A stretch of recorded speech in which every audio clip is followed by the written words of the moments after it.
The Wanderer's arrival. Twin sons of Virios 9 painted the settlement's metal walls in shades of copper and rust as Security Chief Marcus Vale watched the stranger stumble through the outer perimeter. The man's environmental suit was scorched. Beyond recognition, its identification markers melted into illegible smears. Behind his cracked visor, dark eyes surveyed the colony with an intensity that made Vale's hand drift toward his sidearm. Name and purpose, Vale demanded through his comm-unit, gesturing for his team to maintain distance. The Biodragon containment facility was only 2 clicks away, and protocol demanded caution with any unidentified arrivals. "Ship went down in the deep sands," the stranger replied, his voice carrying an odd harmonic quality that seemed to resonate in Vale's chest. "Designation? Irrelevant? I seek passage off-world." Dr. Yuki Tanaka, the colony's chief medical officer, approached with her scanner active. "Vitals are unusual," she muttered, frowning at the readings. "Neural patterns don't match any known. Human variants, but he's definitely organic. No cybernetic implants detected." The stranger submitted to detention without protest, allowing himself to be escorted to the processing center. As they passed the dragon pens, something stirred in the shadows. The adult biodragons pressed against their containment fields, their serpentine necks craning toward the newcomer with an interest that bordered on reverence.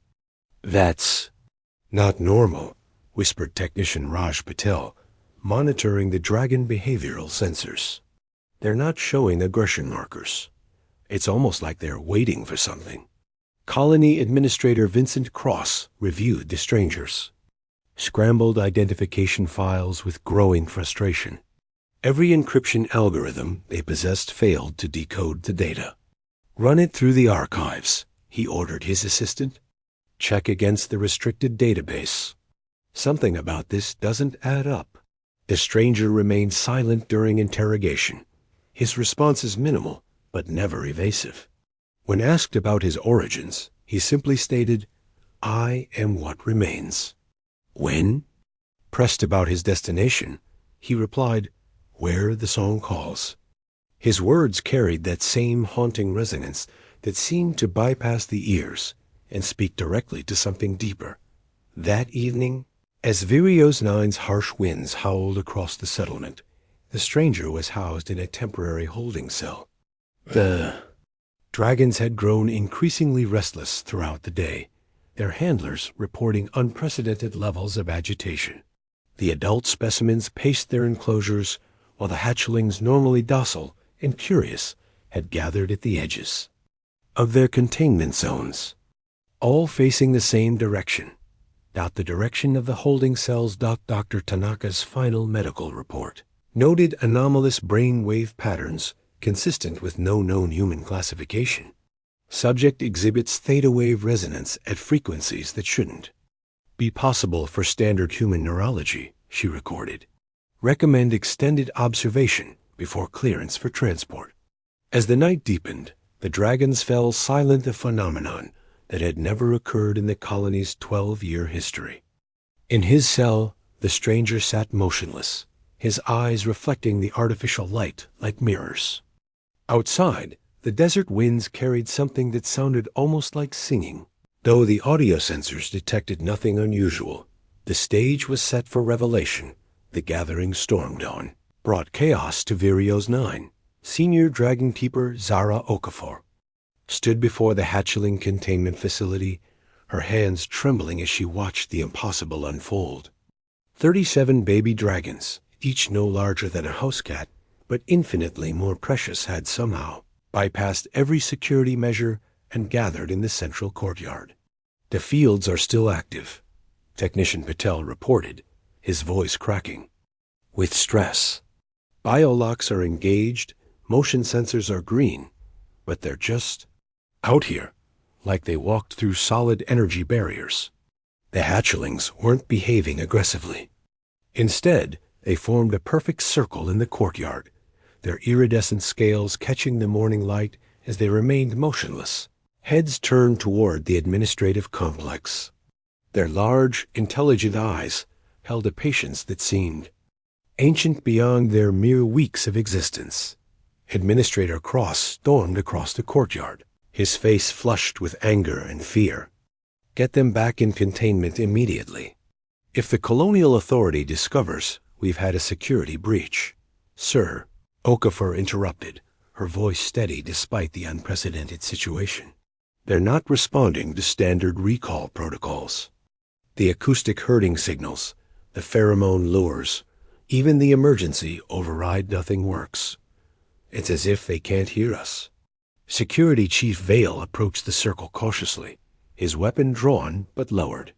As he stepped within 10 meters of the nearest hatchling, the small creature's head snapped toward him with predatory focus. A low, harmonic growl emerged from its throat, not threatening, but unmistakably warning. They're protecting something, Vale realized. But what? The answer came when the stranger was escorted from the holding cells for his scheduled transport. Processing. The moment he appeared in the courtyard, the hatchling's behavior transformed completely. As one, they lowered their heads to the ground in a gesture that could only be described as reverence. The stranger stopped walking, his escorts forced to halt as well. He gazed down at the small dragons with something approaching recognition in his dark eyes. "Hello, little ones," he said softly, and his voice carried that same resonant quality that seemed to vibrate through the very air. The hatchlings responded with a sound none of the humans had ever heard, melodic thrumming that seemed to emerge from their very souls. It was hauntingly beautiful, filled with longing and welcome in equal measure. "Impossible," whispered Dr. Tanaka, who had been monitoring the situation from the medical bay. "Dragon vocalizations don't work that way. They don't have the neural complexity for." Her words were cut off as the stranger took a step forward, and the hatchlings flowed around him like living water. They didn't touch him directly, but maintained a respectful distance while continuing their otherworldly song. The sound seemed to awaken something in the adult dragons as well. Their own voices joined the chorus from within their containment facilities.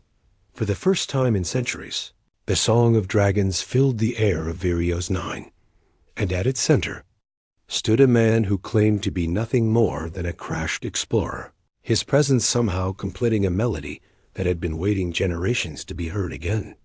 Administrator Cross watched in growing horror as the full implications began to dawn on him.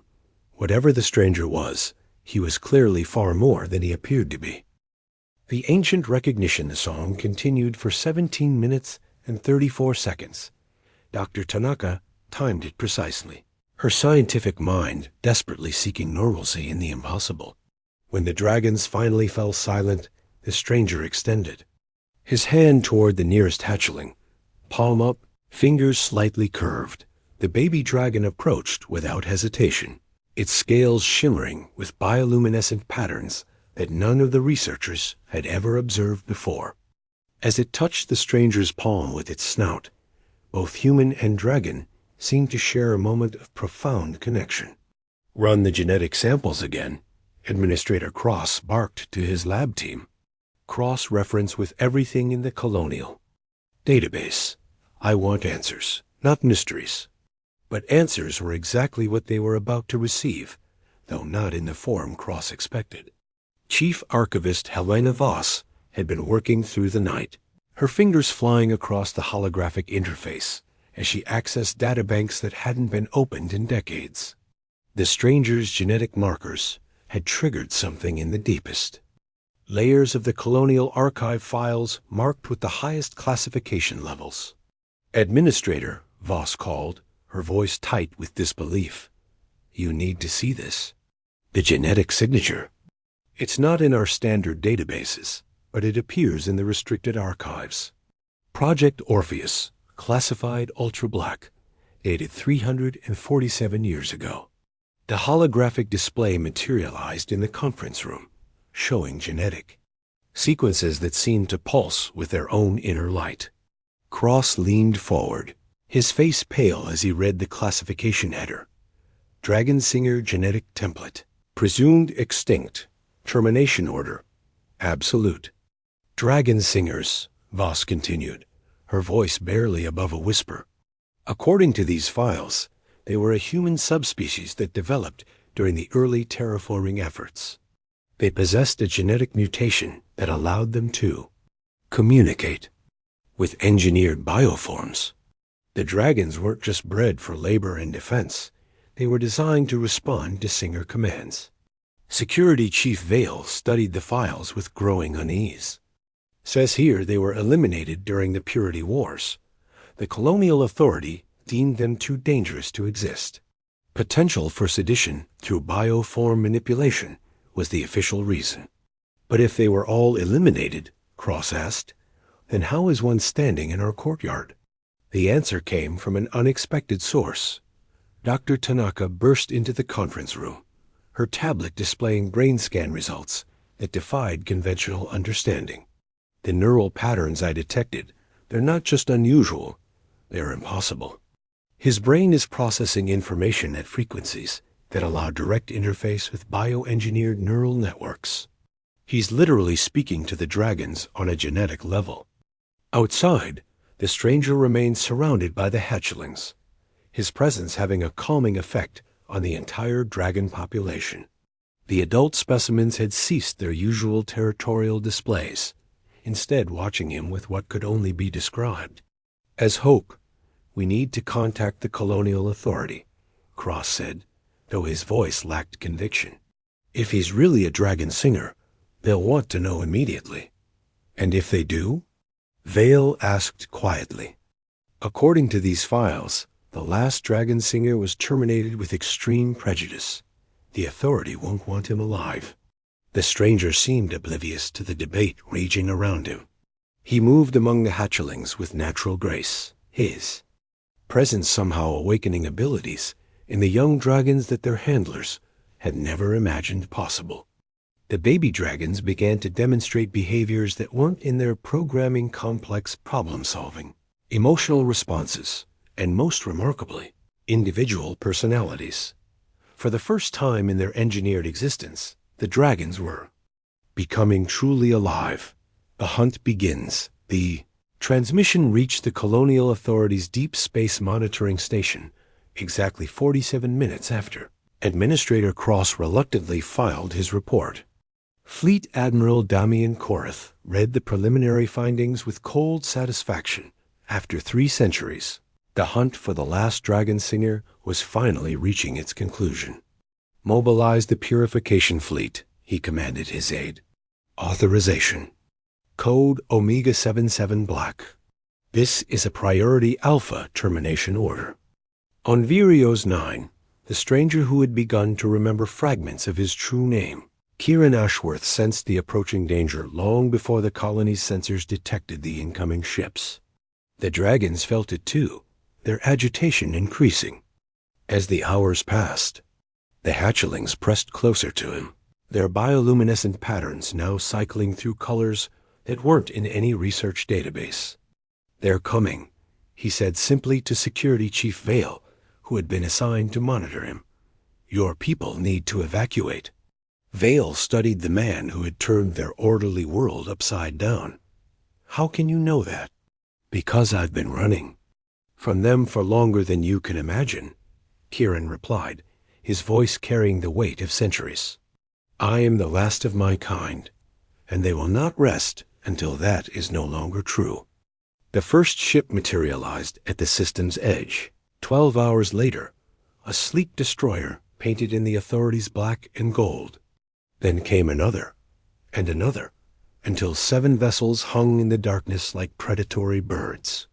The colonists watched, in growing terror, as the fleet took position around their world. Dr. Tanaka had been studying the stranger's genetics continuously, and her findings painted a picture of humanity's lost potential. His DNA contained sequences that were systematically removed from the human genome during the Purity Wars. She explained to the Emergency Council, not just the dragon bonding capabilities, but enhanced longevity, improved neural processing, even limited regenerative abilities. The dragon singers weren't just different, they were evolved. And the Authority killed them all, Cross said bitterly. Genocide disguised as genetic purity. The first shuttles began landing at dawn, disgorging squads of Authority Terminators. In their distinctive white armor, these weren't regular soldiers. They were specialists trained specifically for hunting down genetic anomalies. Their leader, Captain Thorn Blackwater, moved with the cold efficiency of a man who had overseen the elimination of entire bloodlines. "Surrender the aberrant," Blackwater announced to the colony's communication system. "You have 1 hour before we begin systematic purification of the entire settlement." But the dragons had other plans. As the Terminators advanced through the colony's outer sectors, the adult dragons began to sing not the haunting melody they had shared with Kieran, but something darker, more primal. It was a war song, passed down through genetic memory from the time when their ancestors had fought beside the dragon singers against impossible odds. The hatchlings, now glowing with patterns that seemed to shift and flow like living fire, formed a protective circle around Kieran. Their eyes held an intelligence that was both ancient and utterly alien, as if something vast and patient had been waiting within their engineered genetics for this moment. "They remember," Kieran whispered, his hand resting on the head of the nearest hatchling. "They remember the bond, the partnership, the way things were supposed to be."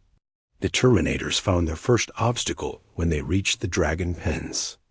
The adult bio-dragons had somehow breached their containment fields and now stood as living barriers between the soldiers and their target.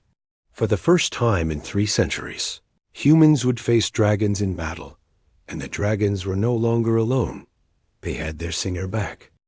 The Song of Liberation, the battle for Virios 9, began not with weapons fire, but with song. Kieran Ashworth stood in the colony's central plaza, his voice rising in harmonics that seemed to resonate through the very bones of the planet. The hatchlings joined him, their small voices weaving through his deeper tones, creating a melody that awakened something fundamental in every bioengineered dragon within 100 kilometers. Captain Blackwater's Terminators had faced many horrors in their campaigns against genetic aberrants, but nothing had prepared them for dragons that fought with purpose and intelligence. The adult bio-dragons moved with tactical precision, their actions coordinated through the psychic network that Kieran's presence had reactivated. They struck at communications equipment, disabled vehicles, and herded the soldiers away from civilian areas with surgical efficiency.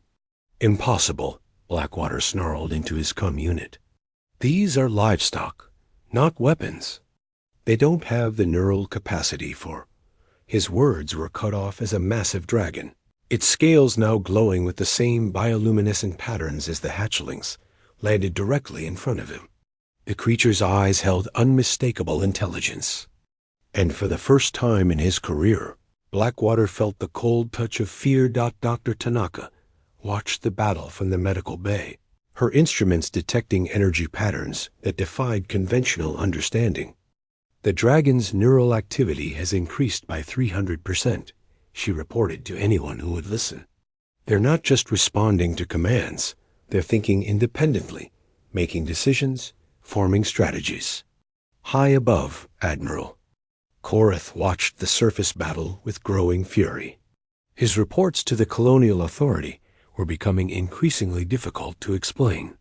How could a single aberrant and a handful of engineered creatures hold off his elite forces? "Orbital bombardment," he ordered. "Sterilize the entire surface.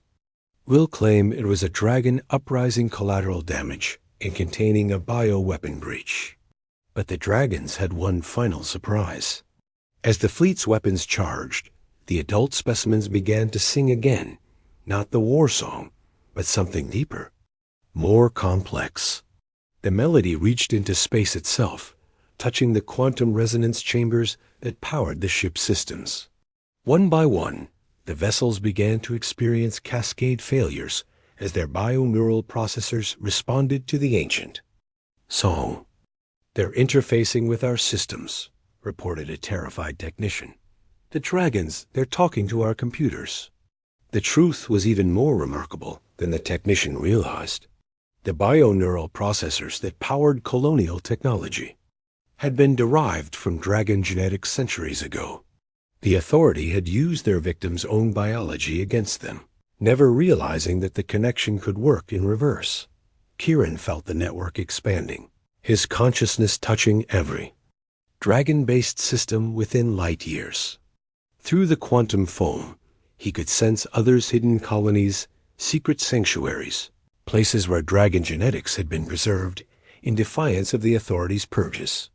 "We are not alone," he announced to the colonists, his voice carrying across the plaza as the last Terminators retreated to their disabled shuttles. "The dragon singers live on, scattered among the stars. The bond was never broken, only hidden."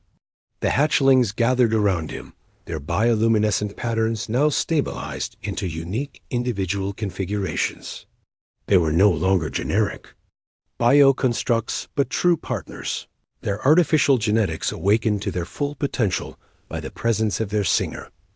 Administrator Cross approached cautiously, his face reflecting the awe that had replaced his earlier fear. "What happens now?" he asked. Kieran looked up at the darkening sky, where disabled Authority ships drifted like dying stars. "Now we remember what humanity was meant to become. Not pure, not perfect, but connected to each other, to the universe, to the life we create and the life that creates us." The first of the hidden colonies responded to his call before the twin suns set, their own dragon singers emerging from generations of concealment. The network spread across the galaxy, awakening bonds that had slumbered for centuries, calling forth a new age of cooperation between human and dragon. The Authority would return, of course, but when they did, they would find not scattered aberrants, hiding in the dark, but a united people ready to reclaim their birthright among the stars. The song of the dragon singers had begun again, and this time it would never end.